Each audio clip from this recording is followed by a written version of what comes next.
6 years to say a few words. I really known a year now, but the more I thought about what was going on, the more I knew that it was something. The more I knew that it was something that I wanted to do.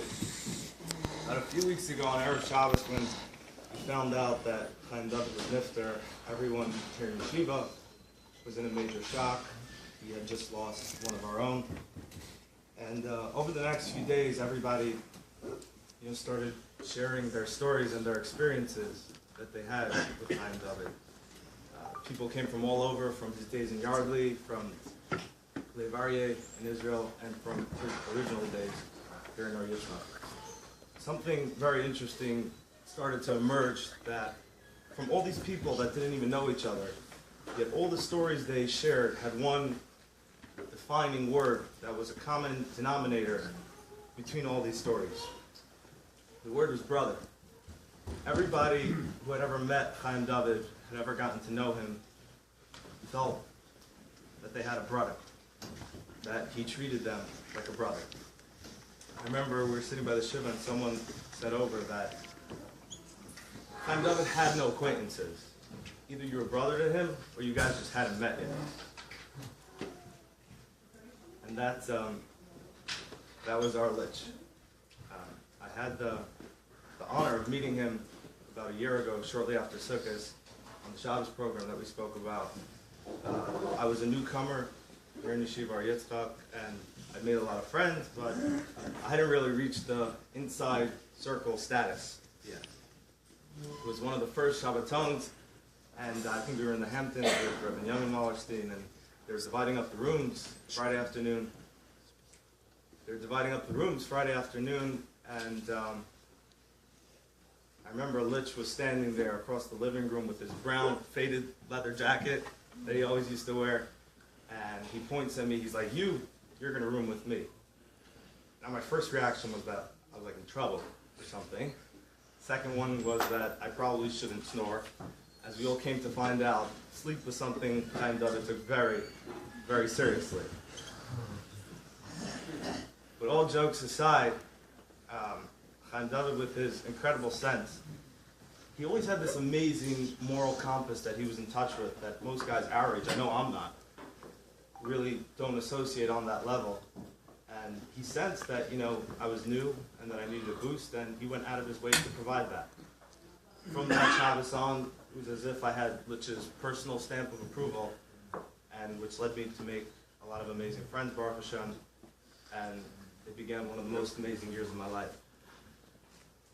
A few people here were fortunate to be on the Shabbos programs over the last few years.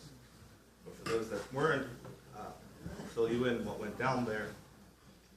The way Shabbos was approached, the way Shabbos was brought in on these weeks, the Kedusha was so palpable that even the Malachim were jealous. When we would come Friday night by davening, after L'Chadedi, we would all go outside, sunset, and we'd sing, we'd dance. To bring in Shabbos the way Shabbos was intended to be brought in. And like I said, the Kedusha reached the highest levels possible. The song at the time was, if I remember, was Yismachu B'Malchuscha, Shomer Shabbos V'Chayreinu. It was very popular back then.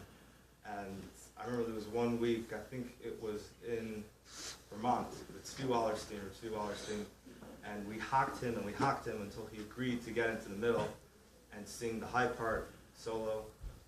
And when he was belting out the words Oyoy Shabbos Kodesh from the bottom of his lungs, you were able to see his face was shining. His face was shining like he had just won millions of dollars. The Shabbos program was just the beginning of an incredible journey that all of us here were lucky enough to witness over the past year. Everybody would admit that without a doubt the highlight of the trip was the trip to Eretz Yisrael with Rabbi Groner and Rabbi Wallerstein. Now, there were enough stories from that trip to fill an entire book, but there was just one particular that stood out that I'd like to share with everyone. It was our second night in Eretz Yisrael, and we had just pulled into Tzfas. Now, let me give you a little backstory. It was a very long day. We had started in Yerushalayim, we went to Tveria, We went to Meron, we went to Kever Rambam, Kever Rashbi, Remer Balnes. We were tired, we were exhausted. By the time the bus pulled in, it was late at night. It was a solid 10 minutes since our last cigarette break. If anyone doesn't understand that, please see Rebbetzin Groner after the seuda. She'll explain to you. And Rabbi Groner made an announcement that he had arranged with some local chavra to give us supper that night, and they were going to put us up.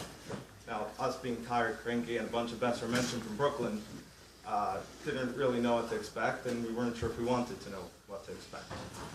But we came to the shul, the van pulls up, we all get out, and as we walked into the shul, it was as if we had crossed over into another universe. The tables were set, linen, china, there was a band set up greeting us. The food was laid out with rose petals on the table, like they were greeting royalty, family members, people that they had known for years. We had never met these people before. They greeted us, smiles, hugs, asking us to wash, sit down, grab a bite. And I remember all of us at the time were just blown away by the level of achnasas orchim that they all portrayed that night. I remember a litch said to me as we were sitting down to wash, he was like, this right here, this what's going on right here, inspires me 10 times more than all the Kvarim today combined. There were a lot. Now, being a typical litch one-liner, we laughed and it was what it was. But since the Tira, the more I thought about this story, the more it took on a deeper meaning. And it brought me to a certain realization, which through that, as hard as it was, it gave me a major, major tunnel, and that's something that I'd like to share with all of you. That line right there, that's who our litch was. His level of Benon Muchaveret, like everybody was saying, they felt like they had lost a brother. He was a brother to everyone. He understood what being a friend meant, and he understood how when someone else is going through something that's more important than whatever you're dealing with.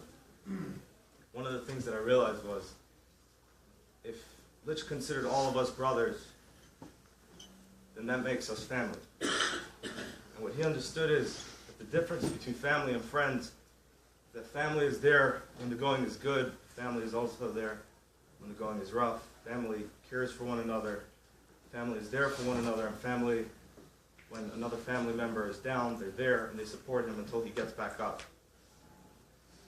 And that's something that I felt that we here in our Yitzchak would be able to carry on. From what Litch started, you see new guys come in, they don't really have any friends, they're awkward, they don't know. You go over to them, say a nice word, reach out to them, make them feel welcome. Or even guys who, you're not that friendly with, but you see that they're dealing with something. And, just letting them know that we're all part of one chabura, and that, we're here for each other means a lot. And that's something that Litch would have done.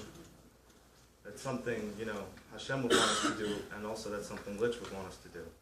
And the hope is that in the Seuda B'Makabel, the mitzvah of Benon L'Chaver, here as a whole chabura, we should be zeichet to see Mashiach Tzidkenu and dance side by side, Chaim David, in the Binyan Bayis Shlishi, Mher V'Yameinu Amen.